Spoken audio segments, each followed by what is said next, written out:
Thank you, everybody, for coming to the Aaron Torres Podcast YouTube page. If you could do me a quick favor, see that little subscribe button at the bottom of your screen? Go ahead, click that subscribe button.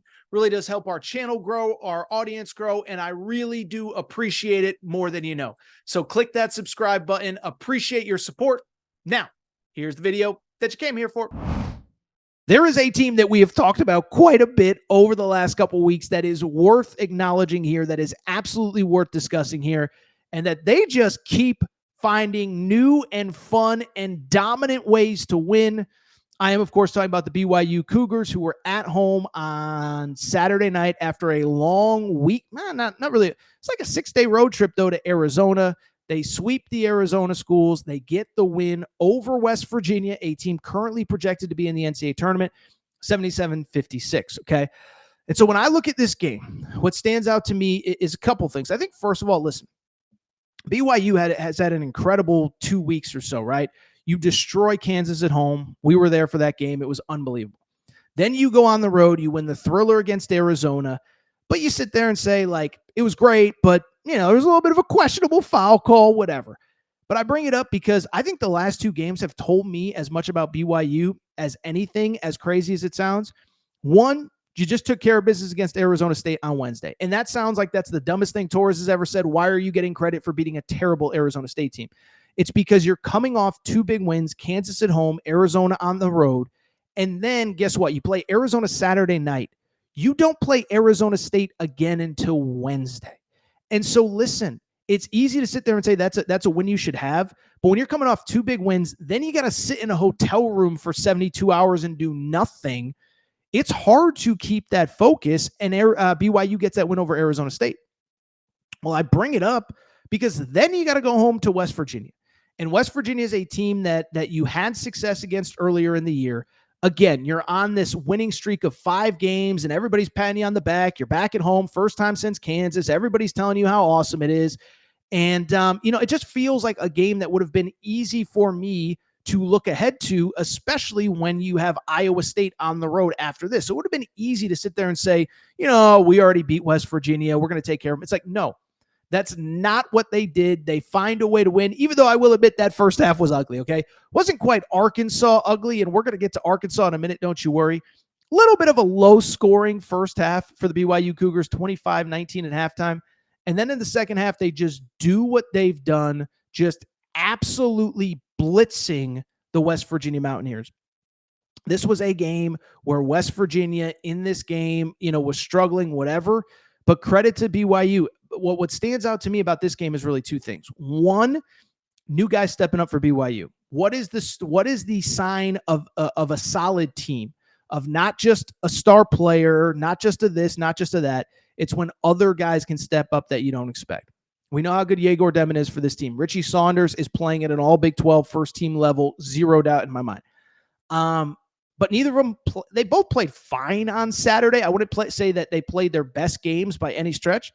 Well, who steps up? Fus Traore, a veteran guy, played for Mark Pope. He's kind of seen his role with this team kind of come and go as the season has gone on.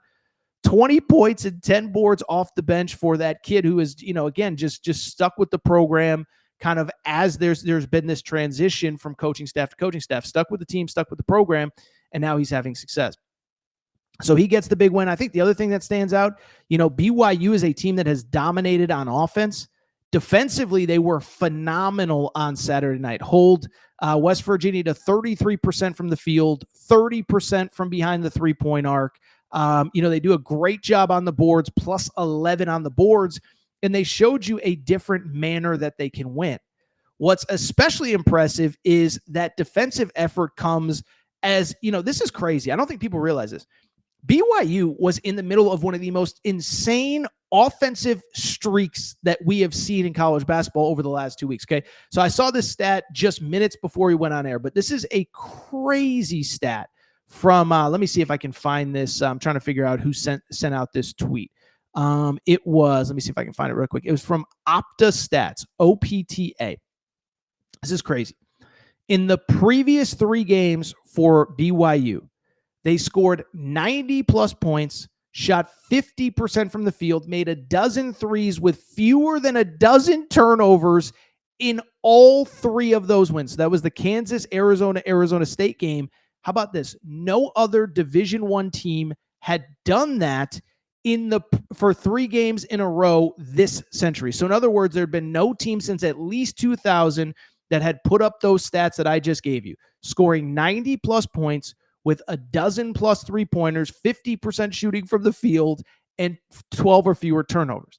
And so the fact that you can do it on the defensive end is a great sign. But here is the big thing to me that I think stands out more than anything, is that if you are putting together that kind of offensive production, the defense was great, okay?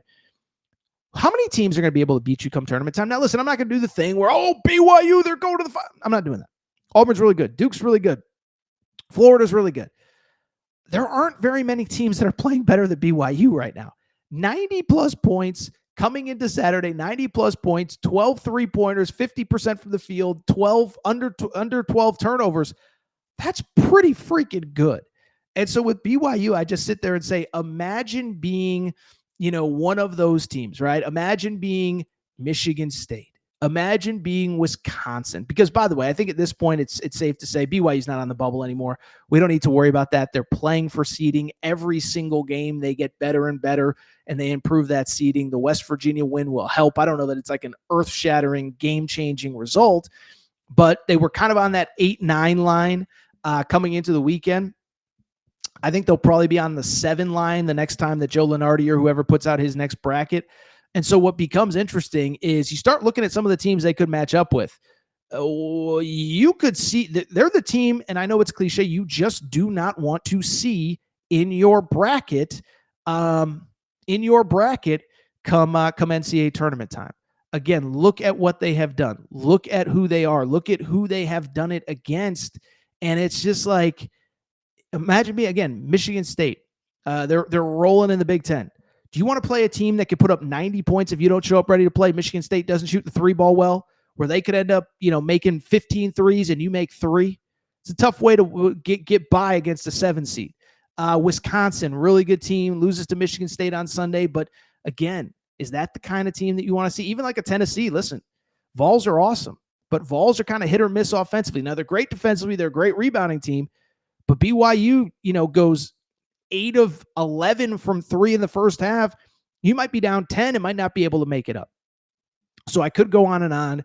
BYU is playing unbelievable. They've now won 10 of 12. I just don't think people realize how good this team is playing. They'll be in the top 20 come Monday after this another win. Again, 6 straight wins, 10 of 12. And here's the fun part. They now get to go to Iowa State on Tuesday or Wednesday this week. I think it's Tuesday, but I'm not even positive. I just bring it up because that is another chance to make a national statement. Now, if you lose at Iowa State, there's no shame in that. Ask Arizona fans. Arizona fans should not be frustrated losing at Iowa State. And I don't think BYU fans should be frustrated if you lose at Arizona State yourselves this weekend. But the counter to that is that I also think if you get that win, oh my goodness, it's scary season. Good news is for BYU, win or lose, I think they're kind of locked into like that 5 seed at the Big 12 tournament. Right now, they have 6 losses in league play. Kansas has 8, so they would basically have to lose 2 straight. Could get as high as the number 4 seed, depending on what happens with Iowa State. So you give BYU a ton of credit. They're playing really good basketball. And again, I know it's cliche. We do it this time of year. You talk about a team that nobody wants to see. BYU is definitely one of them.